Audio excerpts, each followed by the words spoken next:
దేశంలో తొక్కిసలాట ఘటనలు చాలా కామన్ గా జరుగుతున్నాయి. క్రికెట్ స్టార్లు, ఫిల్మ్ స్టార్లు, ఆధ్యాత్మిక ప్రవచనాలు, ఊరేగింపులు, రోడ్ షోలు, ఇలా సందర్భం ఏదైనా జనం పెద్ద ఎత్తున గుమిగూడుతున్నారు. తాము అభిమానించే వారిని దగ్గర నుంచి చూడాలనుకుంటున్నారు.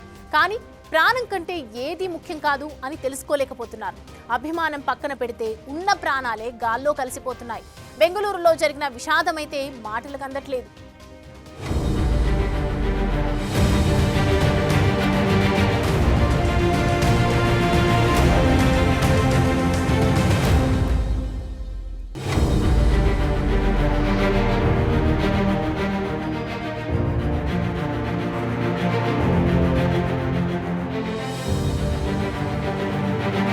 రైట్, చూసారుగా, ఇది ఆర్సీబీ టీం మెంబర్స్ సన్మాన కార్యక్రమంలో జరిగిన విషాద ఘటన. చిన్నస్వామి స్టేడియం ఒకే గేట్ నుంచి వేలాది మంది ఒక్కసారిగా దూసుకుపోవడంతో ప్రాణాలు ఇదిగో ఇలా కాళ్ళ కింద నలిగిపోయాయి. ఊపిరి ఆగిపోయింది. 11 మంది చనిపోయారు. ఇందులో పిల్లలున్నారు, పెద్దలున్నారు, మహిళలున్నారు, యువతీ యువకులున్నారు. వీళ్ళిలా ప్రాణాలు రిస్క్ చేసింది కేవలం తమ అభిమాన నటుల్ని, వారి సన్మానాన్ని దగ్గర నుంచి చూసేందుకు. కానీ ఏకంగా ప్రాణాలే పోయాయి. 18 ఏళ్ల తర్వాత ఐపీఎల్ కప్ ఆర్సీబీ గెలిచింది సరే, టీవీలో ఈజీగా ఈ ప్రోగ్రాం చూసే అవకాశం ఉన్నా తమ అభిమానాన్ని చాటుకునేందుకు మద్దతుగా జనం వెళ్లారు. అభిమానానికైనా ఓ లిమిట్ ఉంటుంది కదా, దాన్ని గుర్తించలేకపోయారు. అందుకే ఈ విషాదం. కప్ గెలిచిన సంతోషం అటు ఆర్సీబీకి లేకుండా పోయింది. ఇటు కుటుంబీకులను కోల్పోయిన వారికి జీవితకాలం లోటు బాధ తప్పదు. జూన్ 4న బెంగళూరులో జరిగిన ఆర్సీబీ విజయోత్సవానికి 3 లక్షల మంది అభిమానులు వచ్చారు. స్టేడియం కెపాసిటీ 30,000 మాత్రమే. కంట్రోల్ ఎలా సాధ్యం? ఇంతలా ఫ్యాన్స్ వస్తారని ఎవరు ఊహించి ఉండకపోవచ్చు. వచ్చిన వారిని వచ్చినట్లు పంపి ఉంటే బాగుండేది. కానీ అది అలా జరగలేదు. ఇంతదాకా వస్తుందని ఎవరు ఊహించలేదు. కానీ జరిగిపోయింది. మన దేశంలో ఏదైనా ప్రోగ్రాంకు పెద్ద ఎత్తున క్రౌడ్ వస్తే కంట్రోల్ చేయడం అసాధ్యం.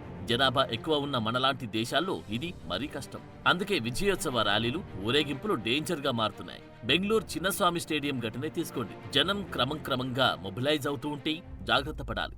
ఇంకా ముందుకు వెళ్ళలేమనుకుంటే ఆగిపోవాలి. అక్కడి నుంచి పక్కకు వచ్చేయాలి. కానీ అభిమానం ముందు ఇవేవీ పనిచేయలేదు. ముందుకెళ్లారు, ఏకంగా ప్రాణాలే పోయాయి. కనీసం తమ అభిమాన క్రికెట్ స్టార్లను కూడా కల్లారా చూసుకోకముందే కన్నుమూశారు. ఈ ఘటనలో 33 మంది తీవ్రంగా గాయపడ్డారు. వారి కండిషన్ కూడా సీరియస్ గానే ఉంది. జనం భారీగా వచ్చినప్పుడు ఒక తప్పుడు సమాచారం క్రౌడ్ ని కన్ఫ్యూజ్ చేస్తుంది. ఇలాంటి ఘటనలకు వదంతులే కారణమవుతుంటాయి. అది ఒకరి నుంచి మరొకరికి క్షణాల్లో వ్యాపిస్తుంది. దీంతో పరుగులు తీయడం, ఆందోళన చెందడం, పట్టుతప్పి పడిపోయారా ఇక అంతే సంగతులు. కాళ్ల కింద జనమున్నారని కూడా చూసేవారుండరు. తొక్కుకుంటూ వెళ్లడమే. చివరికి ఊపిరాడక గాయపడి చనిపోతుంటారు. జనసాంద్రత ఎక్కువ ఉన్న మెట్రో నగరాల్లో క్రౌడ్ కంట్రోల్ చాలా సమస్యలు సృష్టిస్తుంది. తొక్కిసలాట ఘటనలు అభివృద్ధి చెందిన దేశాల్లో తక్కువగా చూస్తుంటాం. ఎందుకంటే జనాభా తక్కువగా ఉంటుంది.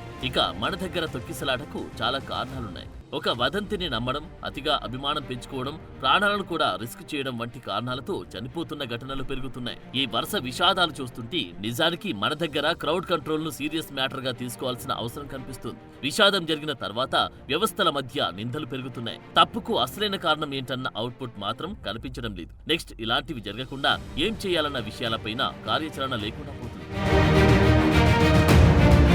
మనలాంటి దేశాల్లో స్పోర్ట్స్, సినిమాలు, మతపరమైన కార్యక్రమాలపై అభిమానం చాలా ఎక్కువ. అయితే ఈ విషయాలపై జనాన్ని ఎడ్యుకేట్ చేయడం ముఖ్యం. క్రౌడ్ మేనేజ్మెంట్ లో పోలీసులకు ట్రైనింగ్, సమావేశాలకు ముందు జనాలు ఎంత వస్తారో అంచనా వేయడం, ఎమర్జెన్సీ ఎగ్జిట్ల ఏర్పాటు కీలకం. అంతేకాదు రియల్ టైం క్రౌడ్ మానిటరింగ్ కోసం ఆర్టిఫిషియల్ ఇంటెలిజెన్స్ ను వాడాలి. ప్రజలకు భద్రతా నియమాల గురించి అవేర్నెస్ కల్పించడం ద్వారా తొక్కిసలాటలను తగ్గించవచ్చు. అదే సమయంలో జనాలు కూడా మితిమీరిన అభిమానాన్ని కంట్రోల్ చేసుకోవాలి. ప్రాణాలు పోతే తిరిగి రావని గుర్తించాలి. జనసమూహం ఎక్కువ ఉన్న చోట్లకు అన్ని జాగ్రత్తలు తీసుకుని వెళ్లడం బెటర్.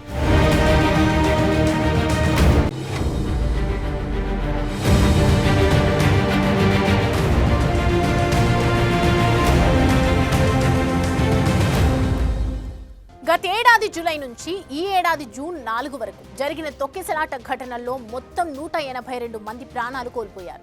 వేలాది మంది కాళ్ల కింద నలిగిపోయి గాయపడ్డారు. ప్రమాదం ఎక్కడి నుంచి వస్తుందో ఊహించలేం. కానీ ప్రమాదానికి ఎదురెళ్తే పరిస్థితి మరోలా ఉంటుంది. ఒక్క వదంతి చాలా చేటు చేస్తుంది. అది జనం గుమిగూడిన చోట మరింత ప్రమాదకరం.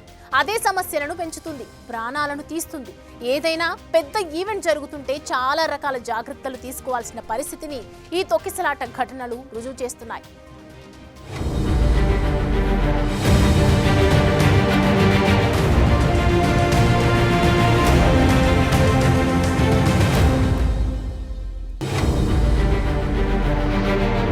మన దేశంలో తొక్కిసలాట ఘటనలు రోజురోజుకు పెరుగుతున్నాయి తప్ప తగ్గటం లేదు. ఇందులో కొన్ని అభిమానంతో, అత్యుత్సాహంతో జరగ్గా, మరికొన్ని వదంతుల కారణంగా జరిగాయి. ప్రమాదం జరిగాక విచారణలు చేసి ఏం లాభం? ముందస్తు జాగ్రత్తలే బెటర్ అన్న వాదన వినిపిస్తోంది. స్టేడియంలోకి ఫ్రీ ఎంట్రీ అనగానే చిన్నస్వామి స్టేడియానికి 2.5 లక్షల మంది తరలివచ్చారు. అంత మందిని కంట్రోల్ చేయటం సాధ్యమా? ఫ్రీ ఎంట్రీ అంటే ఖచ్చితంగా ఇబ్బందులొస్తాయని అలర్ట్ కాలేకపోయారా అన్న ప్రశ్నలొస్తున్నాయి. చిన్నస్వామి స్టేడియం ఘటన ఒక్కటే కాదు, గతేడాది జూలై నుంచి ఈ ఏడాది జూన్ 4 దాకా జరిగిన 6 తొక్కిసలాట ఘటనల్లో 182 మంది ప్రాణాలు కోల్పోయారు. ఇవి ఉత్తర గోవాలోని షిర్గావ్లో జరిగిన లైరాయ్ దేవి జాతరలో తొక్కిసలాట దృశ్యాలు. మే 3న జరిగిన ఈ ఘటనలో 6 ప్రాణాలు కోల్పోయారు. మరో 50 మందికి పైగా గాయపడ్డారు. పనాజీ నుంచి 40 కిలోమీటర్ల దూరంలో ఉన్న శ్రీదేవి లైరాయ్ ఆలయం వద్ద జాతర చూసేందుకు పెద్ద సంఖ్యలో భక్తులు హాజరయ్యారు. రద్దీ ఎక్కువ ఉండటం, గందరగోళ పరిస్థితులతో విషాదం జరిగింది.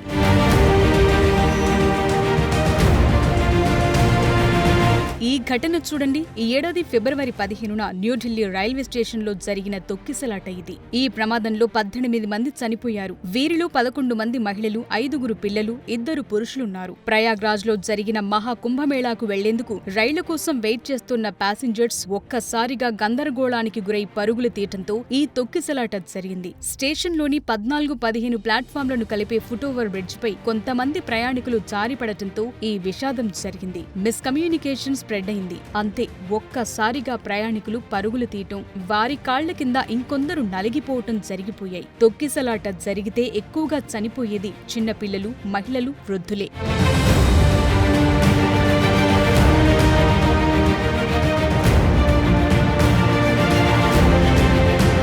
ఇక ఇక్కడ కనిపిస్తున్న ఈ దృశ్యాలు ప్రయాగ్రాజ్ మహాకుంభమేళాలో జరిగిన తొక్కిసలాటకు సంబంధించినవి. 144 ఏళ్లకోసారి జరిగే మహాకుంభమేళా సందర్భంగా కుంభమేళా ప్రాంతంలో జరిగిన తొక్కిసలాటలో 30 మంది చనిపోగా 60 మంది గాయపడ్డారు. ఇవి అధికారిక లెక్కలే. నిజానికి అనధికారికంగా ఇంకా చాలానే ఉన్నాయంటున్నారు. ఈ ఏడాది జనవరి 29వ తేదీన మౌని అమావాస్య సందర్భంగా అమృత్ స్నానం చేసేందుకు 10 కోట్ల మంది భక్తులు తరలివచ్చారు. ఆ రోజు పుణ్యస్నానం చేస్తే మంచి ఫలితాలుంటాయన్న నమ్మకం భక్తుల్లో ఉంది. అదే రోజు చాలా మంది వచ్చారు. అయితే త్వరగా స్నానాలు పూర్తి చేసుకుందామన్న ఉద్దేశంతో కొందరు బ్యారికేడ్లు దాటడానికి ప్రయత్నించారు. చాలా మంది అదే ఫాలో అయ్యారు. ఆ వ్యవహారంలో ఒకరిపై మరొకరు పడిపోయారు. కొందరైతే పడుకున్న వారిపై నుంచి వెళ్లారు. దీంతో మృతుల సంఖ్య పెరిగింది.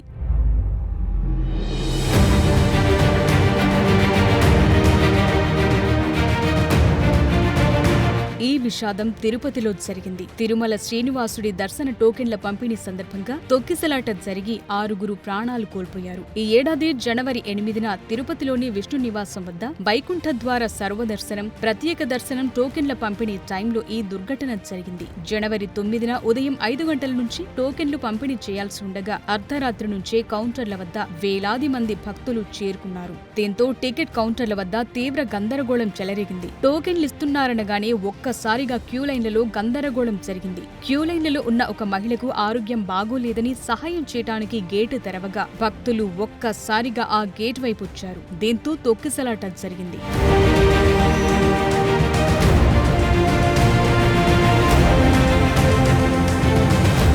గతేడాది డిసెంబర్ 4న హైదరాబాద్ ఆర్టీసీ క్రాస్ రోడ్ లో ఉన్న సంధ్య థియేటర్ దగ్గర జరిగిన తొక్కిసలాట ఇది. పుష్ప 2 సినిమా ప్రీమియర్ షో సందర్భంగా ఈ దుర్ఘటన జరిగింది. సినీ హీరో అల్లు అర్జున్ ను చూసేందుకు భారీ సంఖ్యలో అభిమానులు థియేటర్ వద్దకు చేరుకున్నారు. ఈ ఘటనలో 35 ఏళ్ల మహిళ ప్రాణాలు కోల్పోగా ఆమె 9 ఏళ్ల కొడుకు తీవ్రంగా గాయపడ్డాడు. ఇటీవలే బాబును డిశ్చార్జ్ చేశారు. అయితే ఎవరిని గుర్తించలేకపోతున్నాడు బాబు.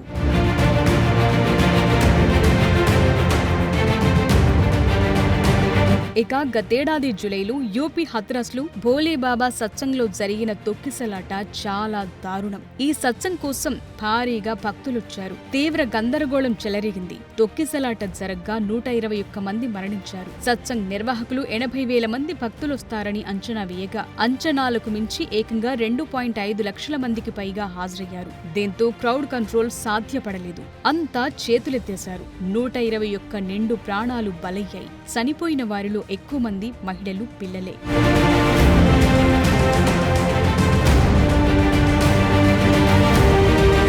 నేషనల్ డిజాస్టర్ మేనేజ్మెంట్ అథారిటీ గతంలో ఇచ్చిన రిపోర్టు ప్రకారం భారత్లో మతపరమైన కార్యక్రమాల్లోనే ఎక్కువ తొక్కిసలాటలు జరిగాయింది. ఇందుకు ప్రధాన కారణం ఎక్కువ జనసాంద్రత, క్రౌడ్ కంట్రోల్ వైఫల్యమే అని రిపోర్ట్ ఇచ్చింది. ఈ రిపోర్ట్ చాలా కీలక అంశాలను ప్రస్తావించింది. గుంపులో ఉండే కొందరి వ్యక్తిగత ప్రవర్తన ఇతరుల్ని ప్రభావితం చేస్తుందని, దీనివల్ల ఒకరి చర్యలు మొత్తం జన సమూహాన్ని ఎఫెక్ట్ చేస్తాయన్నారు. సో ఈ తొక్కిసలాట ఘటనలతో పాఠాలు నేర్వాల్సిన టైం వచ్చింది. మెరుగైన ప్రణాళిక, సమన్వయం, భద్రతా చర్యలు మరింత అవసరం అన్నది కీలకంగా మారుతోంది.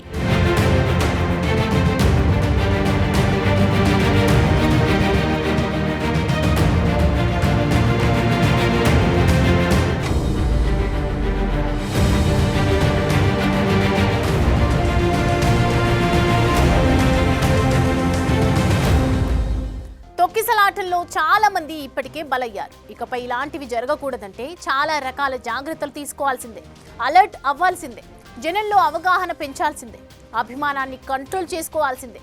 ఎందుకంటే ప్రాణాలు ఇంపార్టెంట్ కదా.